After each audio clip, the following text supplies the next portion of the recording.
Taliwa'a sa mabulukong pangampanya sa nagkaduol karon nga eleksyon 2025, nahuna-hunaan ba ninyo ang dagway sa eleksyon human sa World War II?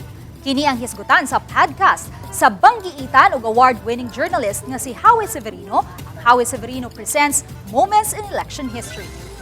Was the band did for a crook? Peace and order was a joke. Still must say to myself, that is why.